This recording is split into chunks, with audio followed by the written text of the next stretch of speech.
کئی کام ایسے ہیں جن کے کرنے سے اچھے بھلے نیک آدمی کی بخشش رک جاتی ہے۔ ان میں سے ایک گناہ حسد ہے، جسے جیلسی کہتے ہیں۔ حسد کیا ہوتا ہے؟ کسی دینی یا دنیاوی نعمت کے زوال یعنی اس کے چھن جانے کی تمنا کرنا، یا یہ خواہش کرنا کہ وہ جو بندہ ہے نا اس سے یہ نعمت نہ ملے، اس کا نام حسد ہے۔ حسد ایک وبا کی طرح، ایک بیماری کی طرح ہمارے معاشرے میں بڑی تیزی سے پھیل رہا ہے۔ آج کل دوسرے کا کاروبار ٹھپ کرنے کے لیے بڑی جد و جہد کی جاتی ہے، اس کے مال کی خواہ مخواہ خرابیاں بیان کر کے اس دکاندار پر طرح طرح کے الزامات ڈالے جاتے ہیں، اور یوں حسد کے سبب جھوٹ، غیبت، چغلی اور نہ جانے کیا کیا مزید گناہ کیے جاتے ہیں۔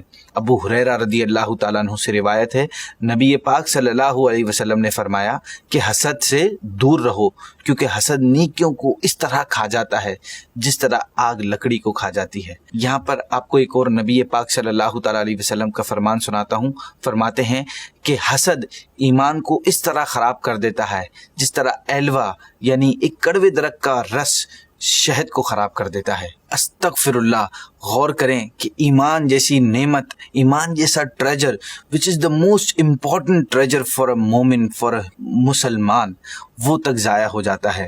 ناظرین، حسد واقعی ایسا خطرناک باطنی مرض ہے، ایسا ہڈن مرض ہے کہ دنیا کا سب سے پہلا قتل اسی حسد کی بنا پر ہوا۔ حابیل اور قابیل یہ دونوں حضرت سیدنا آدم علیہ نبینا علیہ الصلوۃ والسلام کے بیٹے تھے، جو مین کائنڈ کے فادر ہیں۔ جی ہاں، حسد کی وجہ سے قابیل نے حابیل کو قتل کیا، کیونکہ وہ اس لڑکی کو پسند کرتا تھا جس سے حابیل کی شادی ہونی تھی، اور وہ اس چیز پر راضی نہیں ہوا، اس پر خوش نہیں تھا کہ وہ اسے کیوں مل رہی ہے جو مجھے ملنی چاہیے، اور وہ اس جلن میں اس نے حابیل کو قتل کر دیا۔ دنیا کا فرسٹ مرڈر بھی حسد کی وجہ سے ہوا۔ اللہ پاک خود قرآن پاک میں پارہ 30 سورہ فلق میں حسد سے پناہ مانگنے کی تلقین فرماتا ہے۔